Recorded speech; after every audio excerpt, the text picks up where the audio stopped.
Afternoon, everyone. This is Kelly Smallridge, President and CEO of the Business Development Board. Thank you so much for joining us for this 8th consecutive town hall call where we'll gather together each Friday to receive updates from our federal, state, and local leaders on issues impacting businesses related to COVID-19. If you have any questions or you need resources, you can visit a website called bizhelppbc.com. Not only will you find financial resources there, but most recently, industry standard guidelines have also been loaded to the site. I'm coming to you live from the Board of County Commissioners meeting where a big decision was made today to open beaches on Monday without restrictions. In addition, normal operations will proceed at our area's hotels subject to the governor's executive orders. The county right now is also discussing a $260 million CARES Act program, of which 60 of the $260 million will be provided to small businesses in the form of a loan or a grant. The Business Development Board and the Economic Council have spent the last week working with our county on several working groups as we move towards phase 2, 3, and 4. So please look for that information in the coming weeks. I'm excited about having the speakers on the call today, and I want to turn it over now to our moderator, Corey Sabin. If you don't know Corey, Corey has well over a decade in the television industry. He is a facilitator, a media specialist, a crisis specialist, a public speaking coach, and a great partner of the Business Development Board. So Corey, it's all yours. Thank you, Kelly, and good afternoon, everyone, and welcome to all the callers joining the line. I'm Corey Sabin, president of VideoBolt.com, and today's moderator. This is a live telephone town hall meeting from the Business Development Board of Palm Beach County, which is also being broadcast live on ESPN West Palm 106.3 FM. We're in the process of bringing on hundreds of people onto the telephone line to participate in this live event with government and business leaders from all over Palm Beach County. So I would like to ask everyone, please mute your phones so we are not interrupted with any background noise. And if during the call you have any questions, please chat our BDB host by hovering over the bottom of your screen and clicking the chat box on your taskbar. With that said, I'd like to welcome our first speaker to the call, Congressman Ted Deutsch. Congressman Deutsch represents Florida's 22nd District, home to communities in northern Broward County and southeastern Palm Beach County. Now serving his 6th term, he is the chairman of the House Ethics Committee and a senior member of the House Judiciary Committee and the House Foreign Affairs Committee, where he serves as chairman of the Middle East, North Africa, and International Terrorism Subcommittee. Ted, thanks so much for joining us. Thanks, Corey. It's great to be with you, and Kelly, thanks so much for the invitation. I'm up in Washington now, getting ready to head to the House floor in a couple of hours for another big vote. I'll get to that in a second. I thought it might be helpful just to quickly walk through, from my perspective up here, where we are, and obviously when we get to questions, that's going to be really helpful for me as well. Congress understood at the start of this pandemic that the impact on our economy was going to be enormous, and now the idea behind the CARES Act was to provide a lifeline for businesses, for small businesses in particular, who were going to be facing enormous challenges for doing exactly what the government and public health officials asked them to do, which is to have people stay home. The whole idea, if you go back to the start of this, we learned about social distancing. Then we learned about flattening the curve. People stayed home. We've been successful, I think more successful than a lot of people might have predicted. And so now all of those folks who have been struggling through the CARES Act had the opportunity to participate in the Paycheck Protection Program, which got off, I'll acknowledge, to a bit of a bumpy start. There were some challenges with some of the banks based in large part on unclear regulations from the Treasury Department. But those, for the most part, have been worked out. The follow-up to the CARES Act was an additional $310 billion. That money is meant to provide loans to small businesses, especially in Florida, where the overwhelming majority of our businesses are 20 employees of our small businesses are 20 employees or less. We wanted to get money out to help keep people on payroll. That was a big piece of it. There's an additional focus on retaining employees. Again, you're familiar with this. I'll go into more details if you have questions. Going forward, well, let me also just mention the unemployment benefits that were extended, the state benefits extended under the CARES Act, and the additional federal supplement under the CARES Act were also meant to help people who are really struggling economically because of this pandemic. We also managed to include, I worked hard on the provision to make sure that we included independent contractors, people participating in the gig economy, try to ensure that they had the opportunity to participate in this program to help get through these challenges. So they're now eligible for unemployment. There are huge challenges with Florida's unemployment system, which we've heard a lot about, but that's what we've done so far.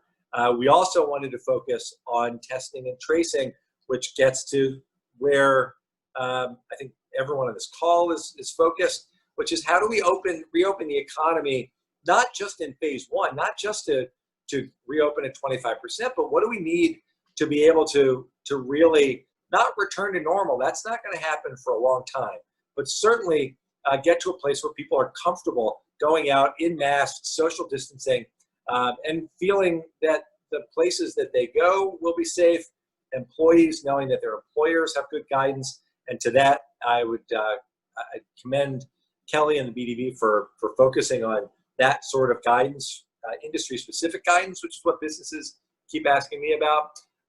And then also to make sure that there is sufficient PPE in place to both take care of our frontline workers, our heroes, our doctors, nurses, and first responders, but also to make sure that we have adequate PPE for our businesses who are going to have to, in many instances, redo the way they run their businesses to help keep everyone safe. So I was asked by the president to serve on the White House task force on the reopening of our economy. We've had several good meetings. We had a call just last week with the White House, the administration's senior economic advisors, and I expressed to them the need, as Kelly referenced, the need for industry-specific guidance, and the fact that the CDC apparently has prepared some, but the administration hasn't released it yet. I hope it gets released. My Republican colleagues on the call also encourage that information to get out there for the benefit of our business community, so that they know that they're doing the most that they can to help keep their employees and their customers safe.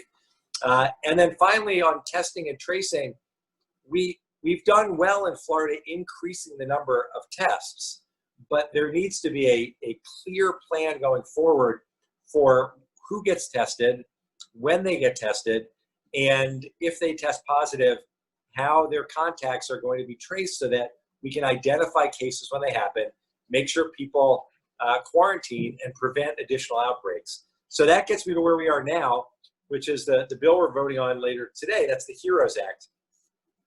The HEROES Act is going to provide nearly $1 trillion to state, local, territorial, and tribal governments who desperately need those funds to pay, in many instances, those frontline workers, the first responders, health workers, also to pay teachers, so many of the people who help to keep us safe and are literally at risk of losing their jobs.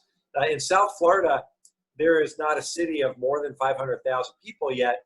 The CARES Act only provided assistance for cities of over 500,000 people.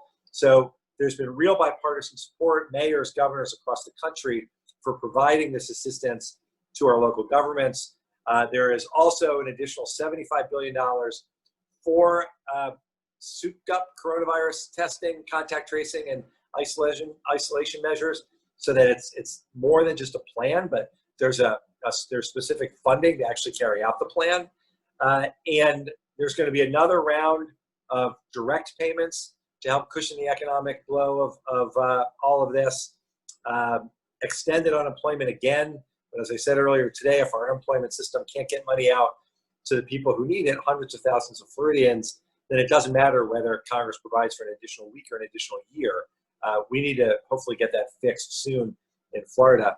And then finally, we're taking all of the money that's been returned in the payroll protection program from companies who realize that they either have access to the markets or they have huge endowments. In the case of nonprofits, they've returned that money. We want to make sure that money gets out to the smallest businesses, 10 people or less, to make it easier for them to access this as well. And then finally, it addresses food security issues. There are a number of other things. Last thing I'll say is this. Congress has worked through these issues over and over again in a wholly bipartisan way. The Senate introduced the CARES Act. We had huge concerns about what was in it. We worked together. We came up with something that passed overwhelmingly. The same thing happened in the last piece of legislation. And for some of my friends who may not like everything in the HEROES Act, we're in exactly the same position we were before. The House will pass this to the extent that there are changes that need to be made. I am confident that because we have to take care of our cities, states, and local governments, because we want to take care of our frontline workers, and especially because we want our businesses to be able to really fully succeed in an environment where everyone feels safe, we're going to figure out a way to get this done so that the Senate can sign it, can pass it, and the President can sign it. And again, I appreciate the opportunity to join. I'm happy to answer any questions. And last thing, I'll just make this observation. We're all doing a lot of Zoom calls and conference calls, and we might have taken for granted before this pandemic how easy it was for us to be in constant contact with one another. And I don't think anyone does that anymore. And so, Kelly, I want to thank you for convening this opportunity for the community to get together and talk about these really important issues. Ted, you talked about the $3 trillion relief package that's going to be voted on tonight, which also includes $25 billion for a post office bailout, which the president says he's definitely going to veto. How confident are you that a compromise can be reached on some sort of relief in the HEROES Act? Well, the challenges are so enormous to our local communities. The fact that our business community has been decimated obviously means that tax revenue to our communities has been drastically reduced. And Mitch McConnell and President Trump want to ensure that first responders don't lose their jobs, that teachers don't lose their jobs. I believe they're as committed to that as I am. I believe they're as committed to most of this as I am. And I don't think the president can call it a bailout of the post office. I think for those of us who have come to fully appreciate during this pandemic, especially how important it is for us to have deliveries made to our homes, I don't know that the president. I know the president may not like everything in that provision, but ultimately there is a way to resolve that so that we can ensure that the post office doesn't go out of business when we need them so much, especially as we head into the next election, and so that we can do all these other things that there's such broad consensus need to be done. Ted, right now we're potentially looking at unemployment that could spike by about, and says that we could be facing a long recession. And knowing that you were on the Opening Up America task force with the president, how do we open up safely, and what do you envision this new workforce looking like? One of the things that I read was your thoughts on boarding planes and the testing prior to boarding planes, etc. But what do you think this new normal looks like? Well, I appreciate the question. The White House asked us to provide our own recommendations, so I did that, and there are a lot of ways I think businesses are going to change. I flew up here last night. There were about 20 people on my plane. The airport was essentially empty. Earlier in the day, some of my colleagues flew up on a plane that was mostly full, where some people weren't even wearing masks. I think as we go through this, to really be comfortable, especially for the travel and tourism industry, there are going to be changes that will be made, like you're starting to see, like the TSA now has the plexiglass in front of them with a little hole for you to provide your ID. I think you'll see more changes like that because this is not something that will be out of the picture in another month or two. We're going to be living with it one way or another for a while. So it all gets down to making businesses and their employees feel safe, and then having consumers and travelers and people going to retail establishments and restaurants feel comfortable when they're there. So it may mean testing when you get on a plane, or testing for temperatures, but it certainly means more testing and a tracing program, so that there's comfort that if you go to a restaurant and someone there tests positive, that you'll get noticed, that the tracing will get back to you, so that you can go get tested, and if you're positive, ensure that those around you don't get it. That's the kind of thing that I think people want, and that's why it's so important for the CDC guidelines to be released. Not because people are concerned that there are too many specifics. Every business I talk to wants the best science on what they should be doing to help people feel safe. That's how their businesses are going to come back to life. So I think that's what's going to drive this first and foremost. So we have some companies here from the questions, from the people who are listening. Let's see. Do you know yet when the $600 unemployment checks will come from the federal government? Will they come from state or treasury? The $600 come. It's federal funding, but they come from the state.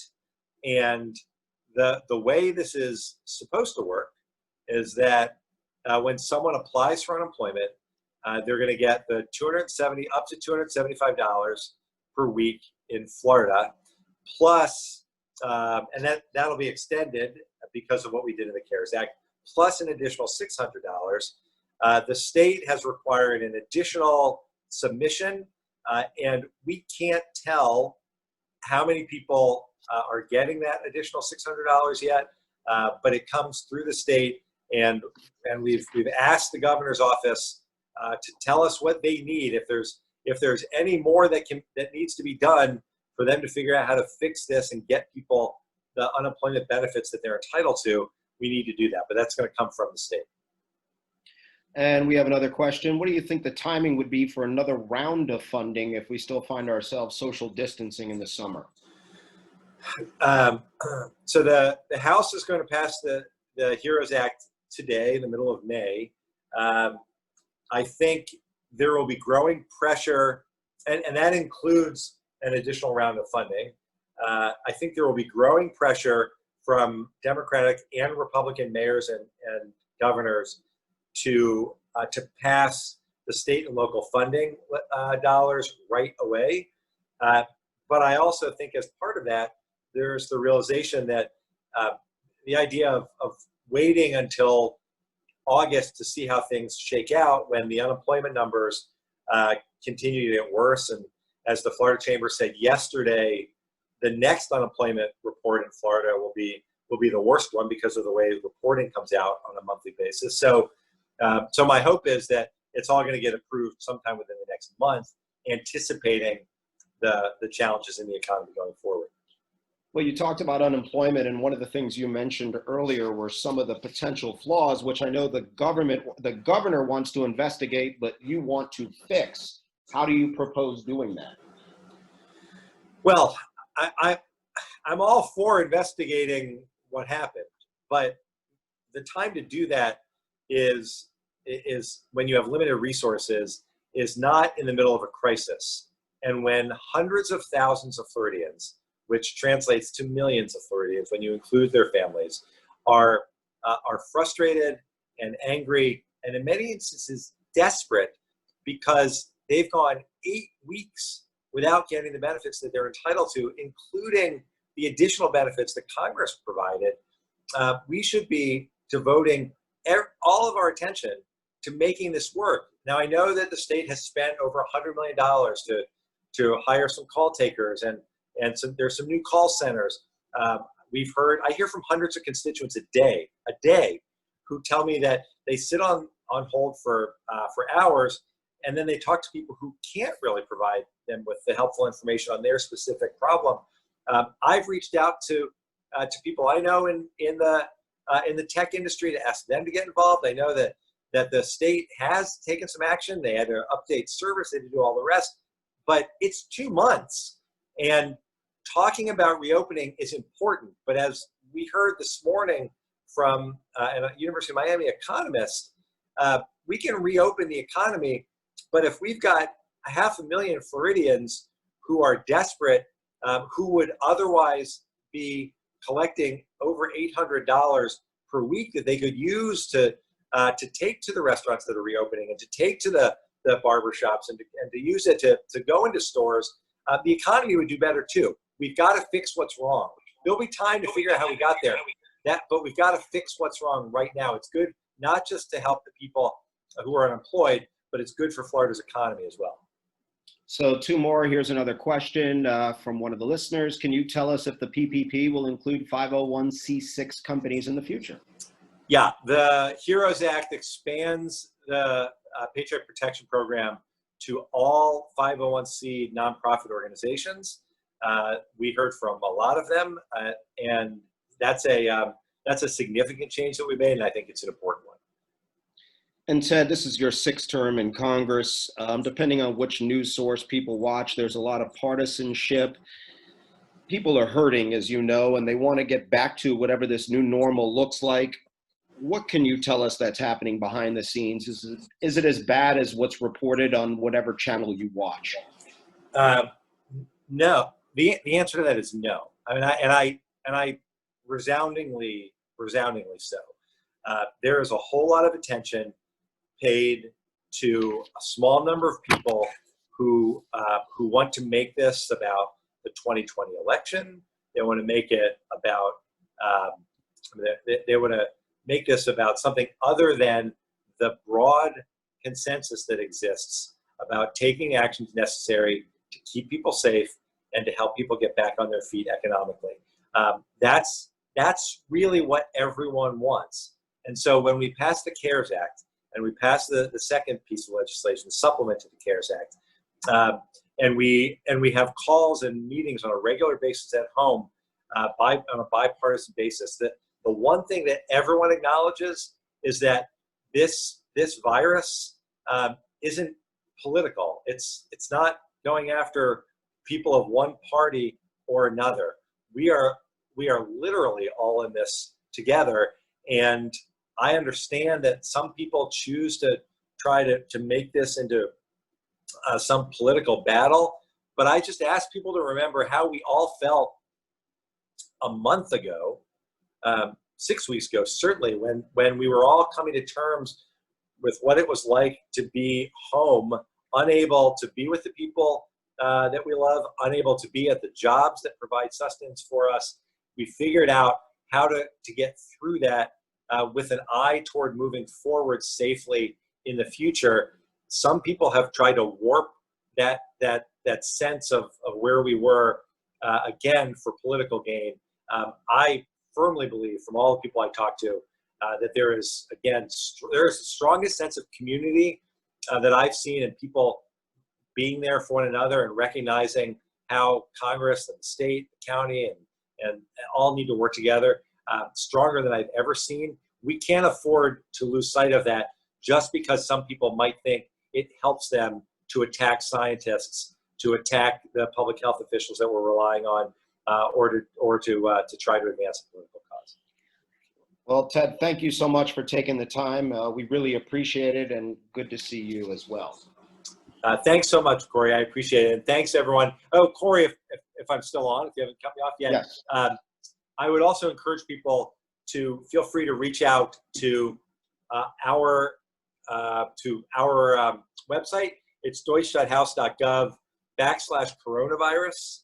And we have lots of resources that we post. I also encourage people to just reach out to our office if we can be helpful in any way. It's the most important work we do any time of year, but it's especially so right now. Thank you so much, Ted. That's deutsch.house.gov/coronavirus. Thank you, Ted. Thanks. So we're pleased to have our next speaker on the call. That's Eric Szilagyi, who is the president and CEO of Florida Power and Light Company, which many of you know is headquartered right here in Palm Beach County. As president and CEO, Eric oversees a team of nearly 9,000 employees who have continued to work hard throughout this global pandemic to deliver the clean, reliable, and affordable electricity that all of us depend on. In addition to his day-to-day responsibilities, he served on the governor's Reopen Florida Task Force. Eric, it's great to have you with us. Thanks for taking the time. It's my pleasure, Corey, and thanks. And Kelly, I also want to say thank you for pulling all this together, not just today, but over the previous weeks. It's, it's really been amazing. It's clearly a very difficult and disruptive time, and these webinars are a great example of how we've all had to, adapt and adopt new ways of doing things, and most importantly, staying connected and sharing best practices. So again, Kelly, thank you to you and the BDB for setting all this up. I guess I'll start with recognition that this has clearly been a very difficult time for all of us. And no matter how well you planned in advance, there's been a lot of twists and turns to this. I mean, we actually had a pandemic plan in place that we actually drilled and updated last year, of all things. And even with that and pulling it off the shelf, we had to make changes here at FPL on day one because this has been such an unusual type of occurrence, and there is no playbook for that. And that goes for everything from how to keep employees safe, how to make sure that customers stay connected, and then also how do we all work together to reopen what is part of the largest economy in the world. I think many of you know Florida is the 17th largest economy in the world, and of course Palm Beach County is a very, very important part of that economy. So trying to figure out what is the best way to get the economy back up and running, and what is the safest way has been a real challenge. As Corey, you said, I served on the governor's reopening task force. I was asked to serve and honored to serve on it. I will tell you, I learned a lot from being on the task force. Here at FPL, we are a very engineering-centric type of company. We really focus a lot on data, and we work hard to make only data-driven type of decisions. And of course, we have a big safety culture as well because we work with a product that will kill you if you make a mistake.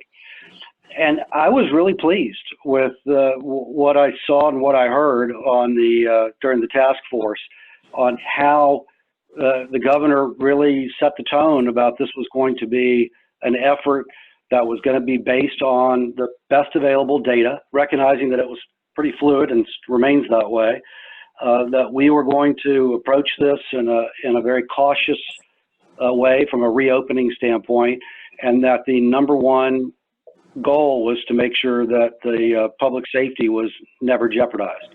So there was a big focus on areas like infection rates and hospitalization rates, capacity for hospitals and open beds and key equipment like ventilators, and then balancing that with the importance of getting people back to work without, again, compromising safety. So I was very pleased that was the approach, and I think that's what clearly drove the recommendations to go into a phased opening in the state. As we all know, here in Palm Beach County, Palm Beach, Broward, and Dade were a little bit behind the rest of the state, and that was with coordination between the governor's office and the county administrations and mayors within the counties and their input. And I think it was the right approach. Of course, we're just in the early phases of reopening the economy, but so far I am guardedly optimistic that it has been a kind of a wise step-by-step approach to reopening. I'd also like to give a shout out to the state from a standpoint of our fiscal house. It's not something that's really talked about very much, but unlike a lot of other states, we entered into this crisis with a very strong balance sheet. This is a state that actually has an A rating on its credit, and because of our constitutional balanced budget. And I think that gives us a real advantage, comparatively speaking. This is going to be extraordinarily expensive. Congressman Deutsch touched upon the severe impact to revenues that we're all seeing across each county, each city, and of course the state is also being hit with the diminution of revenues, and at the same time a huge amount of expenses in order to meet the needs, whether it be through unemployment benefits or PPE or all of the other things and services that the state is providing.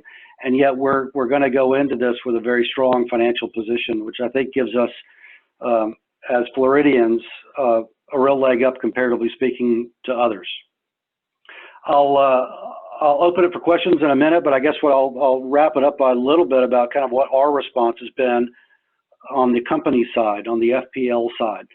I'll start with saying, and the Congressman talked a little bit about how important it's been for, and maybe how we all took for granted the ability for everybody to kind of seamlessly communicate until we got into this crisis.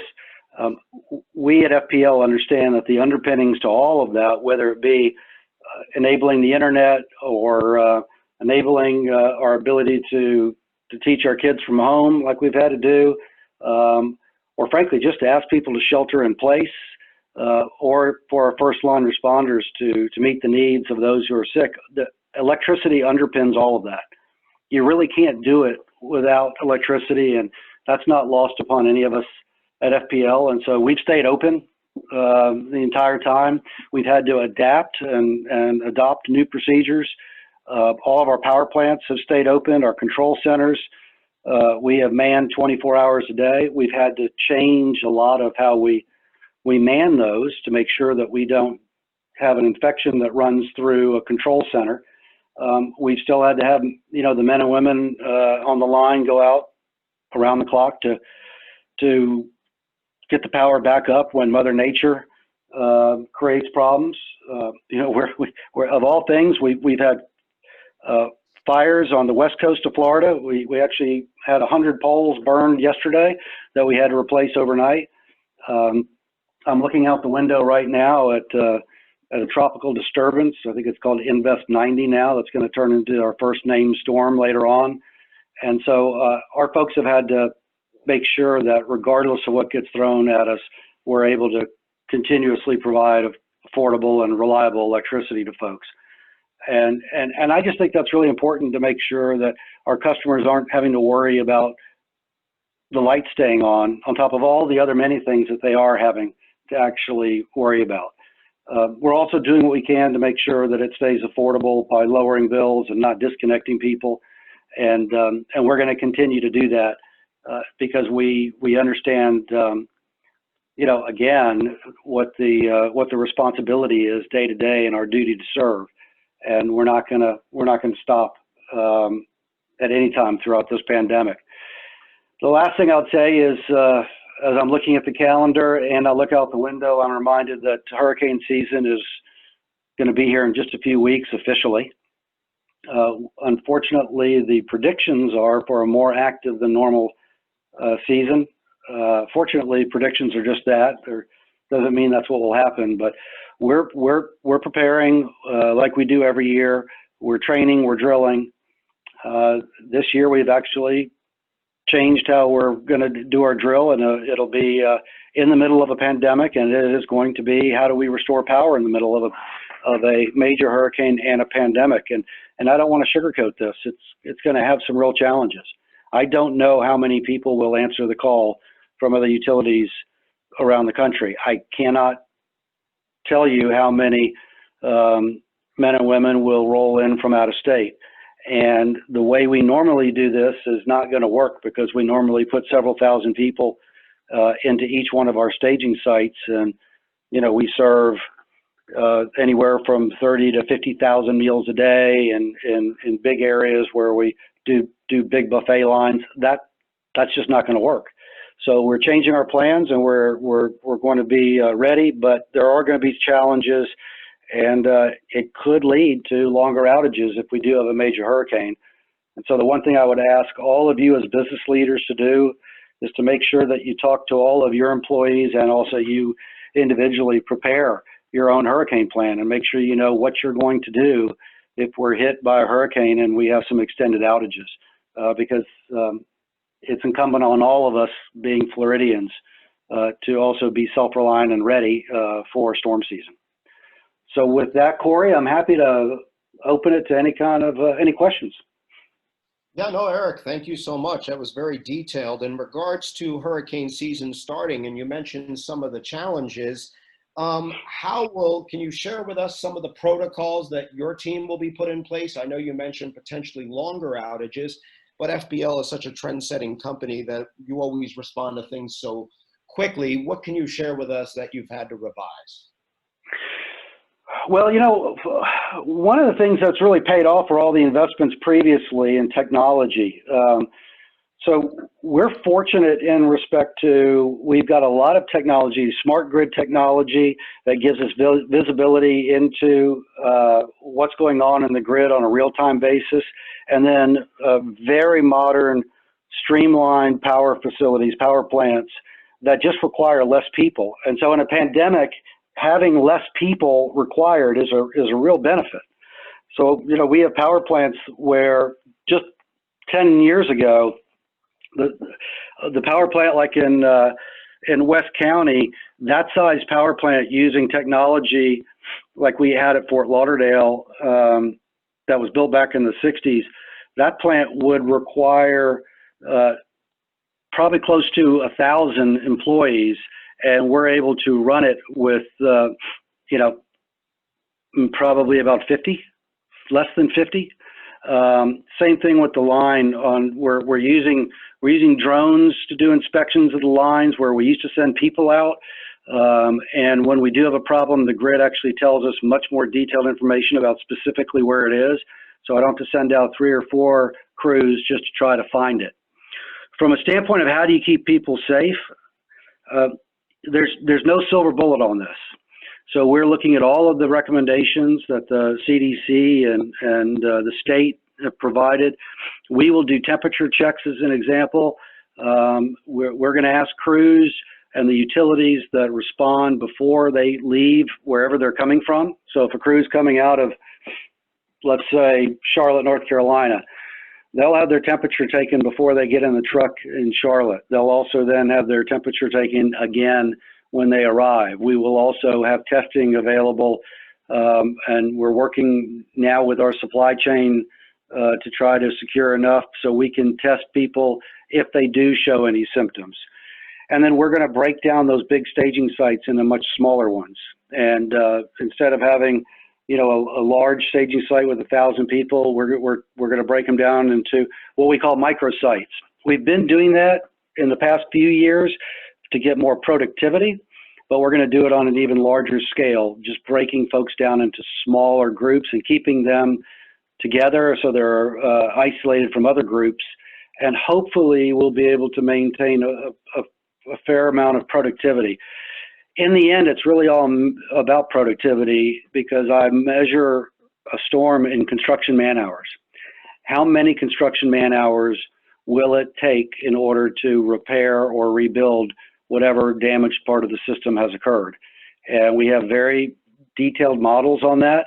And so I just look at the number of hours going to be required. I divide that by the number of hours in a workday, which is 16 during a storm, and productivity, which is something less than 16 hours. And then that tells you how many people you need. And then that tells you how many days you need.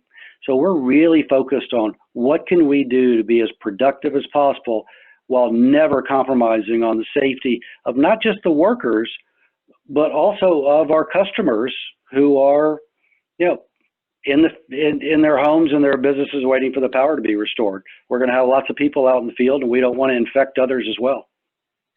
Well, Eric, we thank you for being the tremendous leader you are. We thank you for your support of the BDB. We thank you for the break we're going to get on our power bills in May. And thank you for keeping the power on so we can binge watch Netflix. You're very welcome. And it's we're very proud to serve the community. We live here too. We raise our kids here. We know it's important. And as Congressman Deutsch said, we're all in this together, and we just need to all pull together and do everything we can to make sure that people can get back up on their feet and the economy can get back up on its feet just as quickly as possible, so we can get back to whatever that new normal looks like. We appreciate all that you do. Be safe. Thank you. You too. So thank you, Eric Szilagyi and the wonderful team at FPL. Our next speaker is Brett Schneider, who is a member of the law firm Weiss, Serrata, Helfman, Cole, and Berman in Boca Raton. He serves as office managing partner. Brett represents employers in all phases of employment litigation on matters arising under federal, state, and local employment law. Brett, thanks so much for joining us. And if you could talk to us about risk management from an employer's perspective for employees coming back to work, we'd appreciate that. Sure, no problem, Corey. Thanks so much for having me. It's a pleasure to be able to participate on this panel with such esteemed other panelists, so I appreciate that. Look, I'm a labor and employment lawyer in Palm Beach County, and I represent management on their employment issues. And so I've been living 24/7 COVID for the last 2 months. Initially starting with issues relating to getting employees to work off-site, CARES Act issues, Families First Coronavirus Response Act issues, and now we make the pivot back toward helping employers address compliance issues related to bringing employees back to the workplace. So there's been a lot of interesting developments. The EEOC has put out guidance of late addressing some interesting issues. Without getting too deep in the weeds, for those of you who employ individuals, you probably are aware that there are guidelines and laws that generally prohibit employers from asking specific questions about employee health. I would tell you under the circumstances, the good news for employers is that the employer's duty and obligation to provide a workplace that's safe trumps employee privacy issues. And so the EEOC has provided very clear guidance to employers that they are allowed to test employees before they come back to work. They can actually require employees to clear a COVID test, although as a practical matter, as most of you probably know, we are still not where we need to be in terms of accessible testing. So while you can legally require somebody to test negative before returning to work, as a practical matter, that may not make the most sense. But in lieu of that, employers can certainly have employees temperature tested when they return as a prerequisite to returning to the workplace as well. The other thing that employers are frequently doing and that we're advising employers to do is to take precaution in terms of bringing workers back to work. And a lot of this is just common sense, the type of common sense things that we've all likely been dealing with and experiencing ourselves over the last 2 months. Social distancing in the workplace, requiring employees to wear gloves, requiring frequent hand washing, to the extent your workplace is conducive to it, utilizing plexiglass or other means to create space and separation between employees, having more frequent cleaning of the workplace, and those types of issues. So, Corey, those are the main things that we've been addressing. Another thing that I would mention is a lot of employers have discussed or have actually adopted return to work policies that set in motion some of these things that I just mentioned. I don't think it's a requirement that employers do it, but it certainly is a potentially a good best practice just to make sure all the rules of engagement are clear. Again, some of the other common sense things, making sure there's plenty of hand sanitizer available and those types of issues. But this is as we make the pivot and we go back to work, this is a big issue, and clearly not just from a liability perspective for employers, but also just from a good business perspective. We want to make sure that we reduce or diminish the likelihood that COVID returns to the workplace and spreads among our workforce. And I guess the last thing I'll mention, Corey, before I'll turn it back to you for questions is, I have been asked several times about what employers' direct liability is to employees who happen to get COVID. And it's interesting because, as many of you may know, in Florida, and like every state, we have workers' compensation statutes that employers are required to pay into. And what workers' compensation essentially does is it says, as an employer, if you pay into the workers' comp insurance program and an employee gets sick or injured on the job, generally speaking, they have to pursue a claim for workers' compensation insurance benefits as opposed to a claim directly against an employer. So generally speaking, workers' comp insurance provides immunity from tort liability for employers. So in other words, an employee generally cannot file a lawsuit against his or her employer claiming negligence. Hey, I came back to work and I got COVID and it's your fault. You would have to file a workers' comp claim, generally speaking. And that's not to mention the fact that as many of you would probably realize, even if somebody does have a valid claim, like somebody, if you were to go into a restaurant on your free time and you get sick and claim, file suit against a restaurant, proving causation is going to be very difficult. COVID's everywhere, and for somebody to be able to establish definitively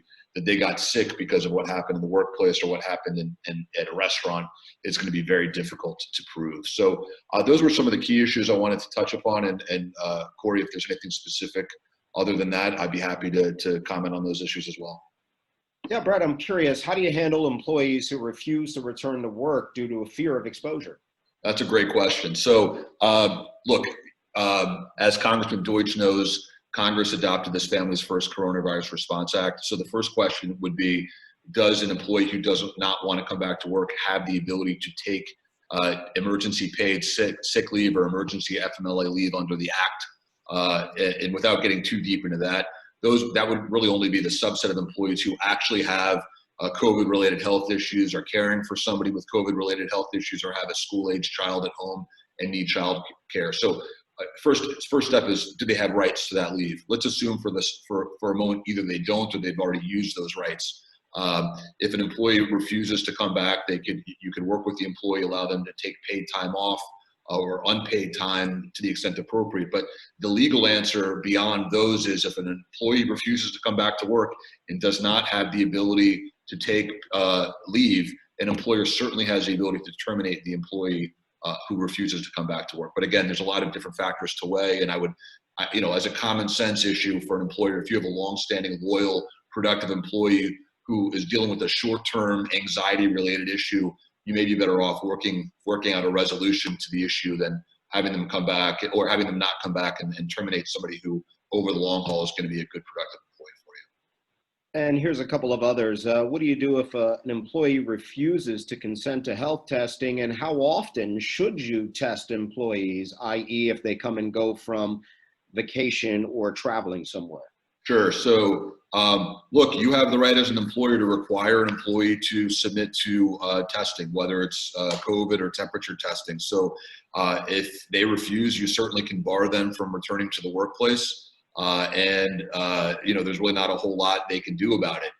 Look, again, as I've said to most of my clients throughout this process, when you're weighing, sort of balancing the interests of the employer providing a safe workplace with the interests of the employee in this COVID environment, the employer's interest in making sure that the workplace is safe for everyone is generally going to trump the employee's individual interest.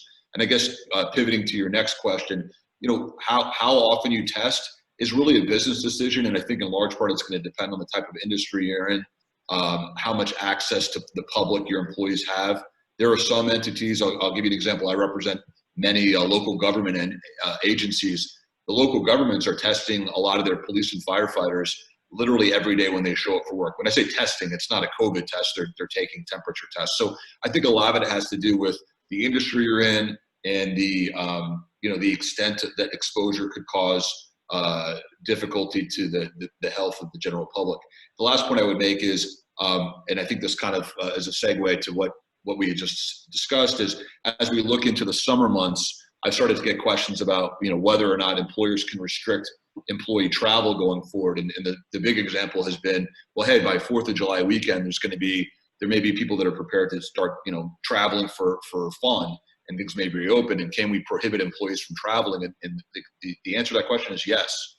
I mean, you want to have some common sense with this, but if an employer is concerned that employee travel could put those employees and others at risk, you could have an outright restriction on all travel. You could have an outright restriction on traveling to certain areas, and you could certainly say, even if we're going to allow travel, we're going to impose social distancing or quarantining requirements upon your return from travel. So employers do have a lot of leeway, but again, as I had mentioned before, I think a lot of these questions really come down to balancing what you can do legally with, as a practical matter, what makes most sense for your employees. And we've got one more here. So Brad, hypothetically, an employee claims they caught COVID-19 at work, will the employer be liable, and how much liability falls to them? Sure, and I sort of touched on that a few moments ago, but Workers' comp, yes. workers' comp's generally going to be the vehicle for that. But even workers' comp, I think it's going to be very difficult for individuals who get COVID to make employment claims related to the COVID. Again, for the reasons that I've mentioned, the problem is because it's everywhere and it's widespread. For somebody to be able to prove causation, in other words, hey, but for the fact that I came to work, I would not have had COVID, is going to be very difficult. So generally speaking, I'm not overly concerned. Now, I didn't mention, we talked about workers' comp. There's also OSHA, which is a federal law that private employers have to comply with.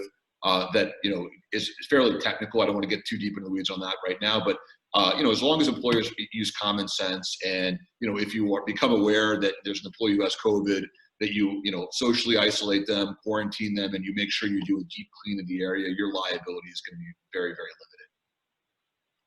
Brett, very worthwhile information, and we really appreciate everything you shared with us from an employer point of view and how to navigate this new normal. Sure, Corey, my pleasure. Thank you so much for having me. Thank you so much for joining us, and I'm sure we're going to have you back again. That was very worthwhile. Thank you.